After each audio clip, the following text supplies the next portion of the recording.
As you can see, this is method second, जिसमें हम लोग आइटम डिफिकल्टी निकालेंगे। और यहाँ लिखा हुआ है क्या है कि आइटम वेरिएंस, मतलब आइटम वेरिएंस की मदद से, variance you are understanding, standard deviation वगैरह आपने पढ़ा है, वेरिएबिलिटी। हालांकि वेरिएंस और स्टैंडर्ड डेविएशन में थोड़ा डिफरेंस है, लेकिन यहाँ आप समझे कि वेरिएंस, आइटम का variance. So the proportion of passing an item is an index of difficulty, मतलब कितने परसेंट पास किए, कितने परसेंट फेल किए, उसी को हम लोग कहेंगे passing an item is an index of difficulty, और उसी से निकालेंगे। If 90% of A students of group pass on item, मतलब एक ग्रुप के 90% स्टूडेंट जो एग्जामिनी है पास कर देते हैं किसी आइटम पे, आप पास हो जाते हैं उस पर, तो माना जाएगा कि it is an easy item. Obvious है। If only 10% of the students of group pass on item, it is a difficult item.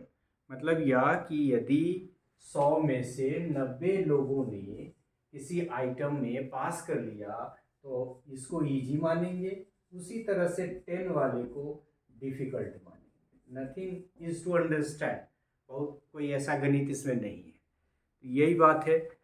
इसके अलावा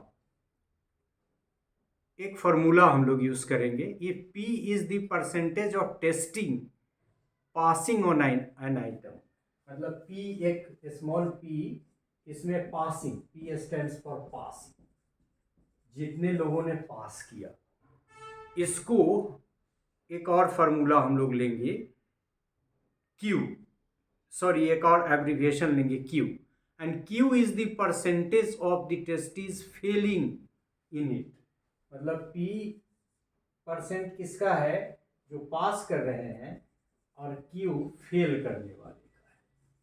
ठीक है, मतलब P परसेंट लोगों ने पास किया, Q परसेंट लोगों ने फेल किया। तो वेरिएंस निकालने का फॉर्मूला ये है, दैट इज इंपॉर्टेंट।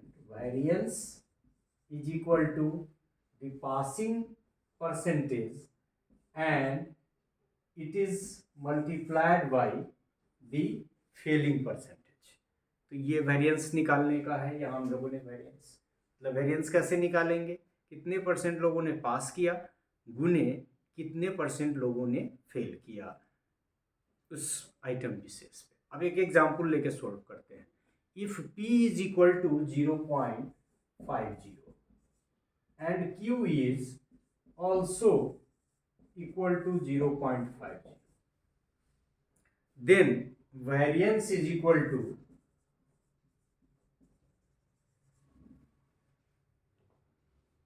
0.5 into 0.5, मतलब ये equal to 0.5 into 0.5 is equal to 0.25। तो ये वेरिएंस आपका निकल गया। Variance provides basis for including of an item और dropping the item from the test. Items with more variance must be included in the test. More variance, और variance वहीं से समझना है, स्टैंडर्ड डेविएशन का जो कंसेप्ट आपने लिया है। मतलब यदि एकदम होमोजीनियस ग्रुप है तो वेरिएंस क्या होगा, कम होता है। हेट्रोजीनियस है, मतलब एक आइटम ऐसा है जो सब लोगों ने कर दिया या सब लोगों ने नहीं किया, एक ही जैसा किया, तो ऑब्वियस है वेरिएंस का मान कम होगा। वेरिएंस के मान का मतलब ही है कि डिफरेंट स्टूडेंट्स ने या ग्रुप ऑफ स्टूडेंट्स ने उसको डिफरेंट तरह से कहा, इसीलिए कह रहा है कि item with more variance must be included in the items. So we could also learn the another method of computation of item difficulty, जिसमें वेरिएंस निकालते हैं, फेल परसेंटेज, पास परसेंटेज को मल्टीप्लाई करते हैं और वही वेरिएंस का मान निकलता है।